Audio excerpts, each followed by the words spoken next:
Hey guys, welcome to the Sim Racing Paddock. I'm your host, William Marsh, and this is part one of our review on the Fanatec CSL series. And for this review, I'm just going to go over the pedals because actually this was my most requested item. The wheelbase is certainly popular, but there hasn't really been a sub $200 load cell pedal since the Fanatec CSL Elite, which were phased out a couple years ago. So without further ado, let's get on to these pedals. So I have put roughly 10 to 15 hours on these pedals, and I am remarkably impressed. They have a very solid weight to them. They have a good feel, but I will say the Fanatec tradition of having a too light gas pedal still is here. Now, normally with my Clubsport pedals, I would be able to go to my local hardware store, get a spring, and replace the existing one on my Fanatec. However, the spring inside the CSL pedals for the gas and clutch aren't really meant to be replaced or strengthened. So you're largely stuck with what you have for the gas and clutch. However, for the brake, they have come up with a bushing-based load cell system. For the Clubsport pedal series, from the V2 on, you have the fluid damper, and that was able to give somewhat of a good progressive feel, but now with the new system, you can really tailor it to your liking. So let me just turn this, and you can see here, you have the bushings, and they are rated in shoal. I'll provide a description right here. And they are ranging from 45 shoal to 90 shoal. And the higher the shoal number, the more pressure it can use. I first was experimenting with mixing and matching, but then Julian at Fanatec told me that the pedals are as strong only as their weakest bushing. So if you stick a 45, a 75, and a 90, it's only going to withstand 45 shoal of pressure, and that would cause the bushing to break, which I learned the hard way. But I'll just show you a quick overview on how to change the pressure. Right now, I have it at a mix of 85 and 90. So if you wanted to switch it to, say, 65, as I have in this bag, you will move this part up from the bottom, pull out the bushings. Now, careful, this can be a mess. You grab the spacers between the bushings, because you're going to save those. Also, you're going to keep the PU foam. That usually will stay on the middle of the pedals. So, grab this out. Now, there will be a number on the bushings that show the 65, 95, etc. So, you will slide these on one at a time with the bushing in between.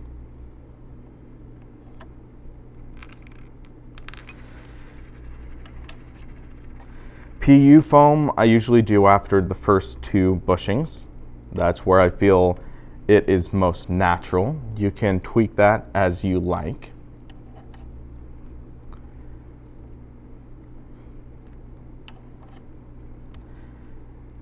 And then you have this piece at the very end.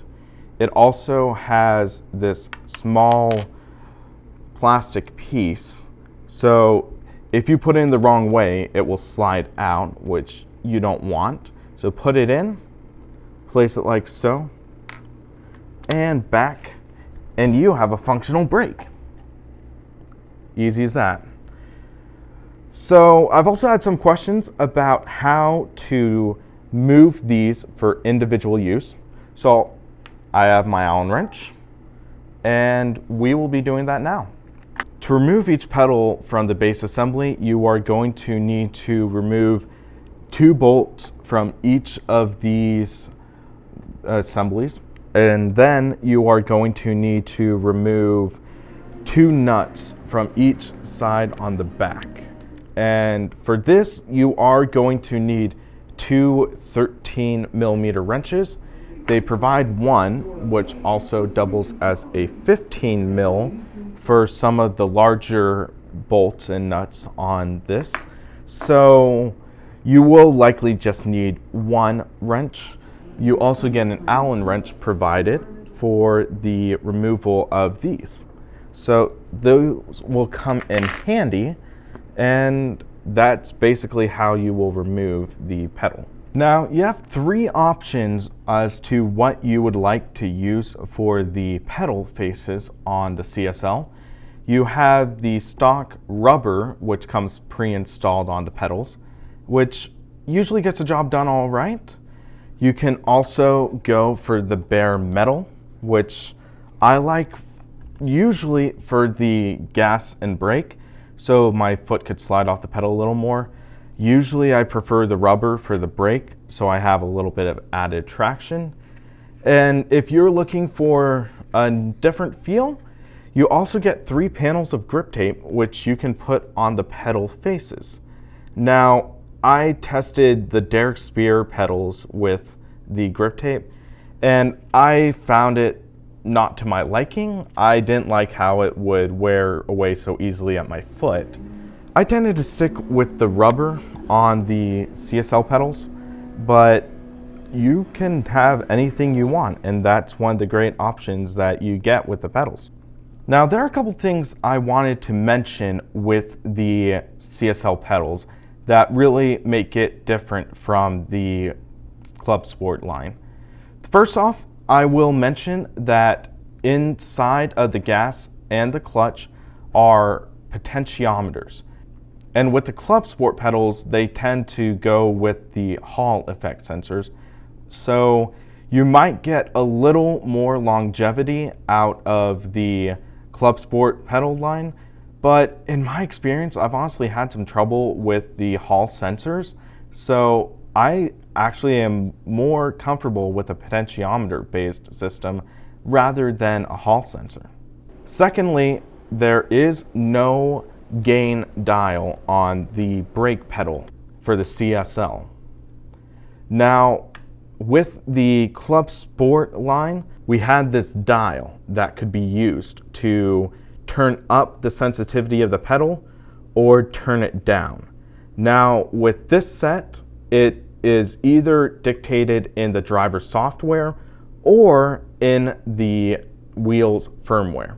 So with that being said, I found the Clubsport's dial to be really sensitive, and you could easily accidentally turn it up too high, and that could throw off your racing.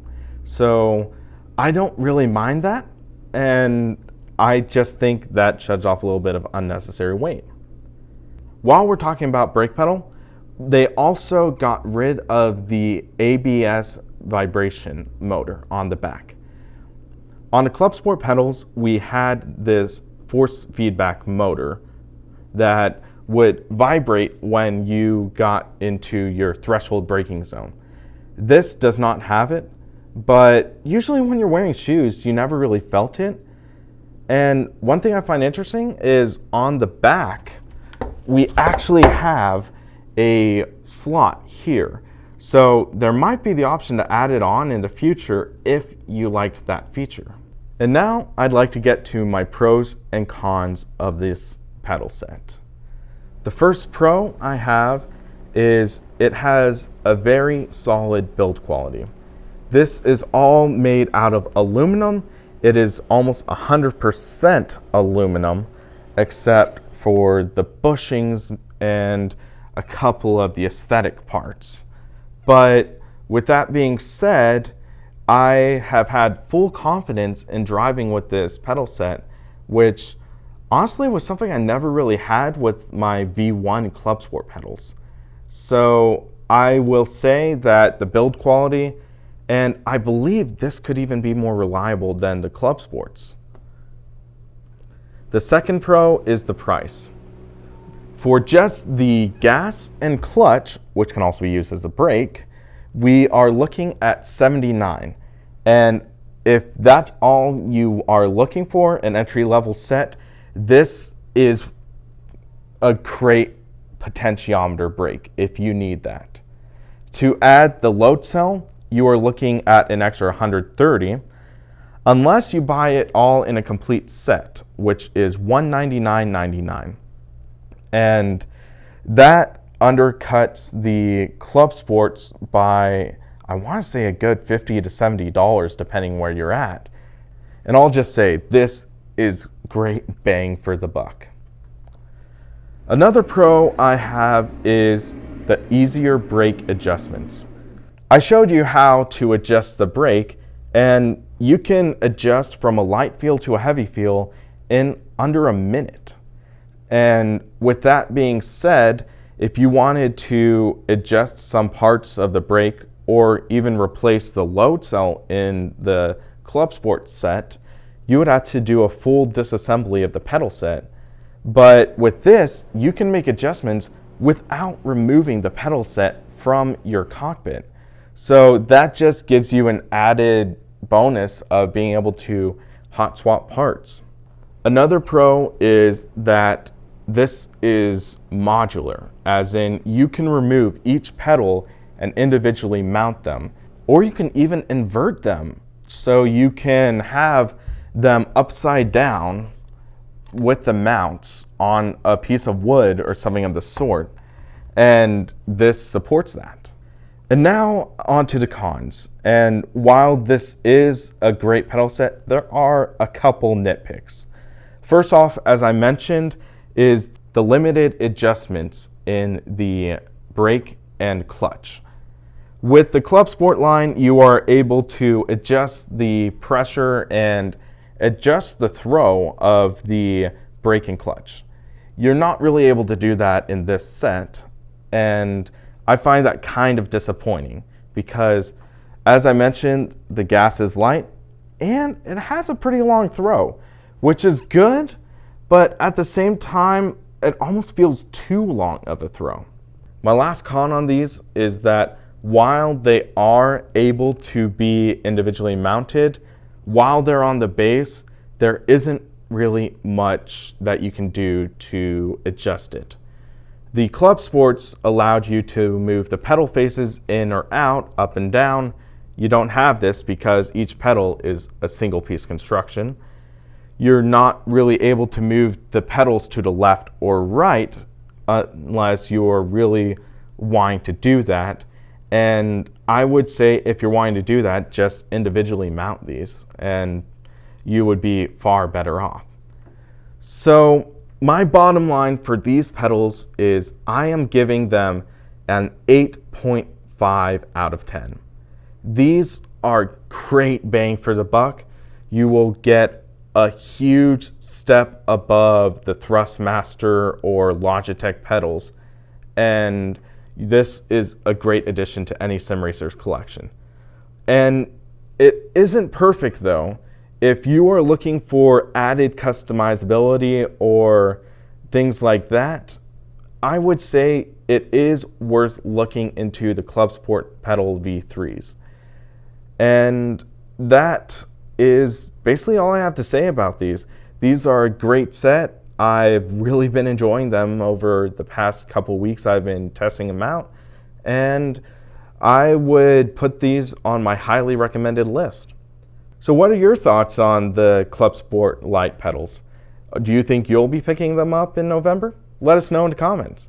Remember to check out simracingpaddock.com for the latest going on in sim racing news, and check us out on Facebook or Twitter. Please subscribe to our channel for the latest going on in sim racing news. For Sim Racing Paddock, I'm William Marsh, and I'll see you on the track.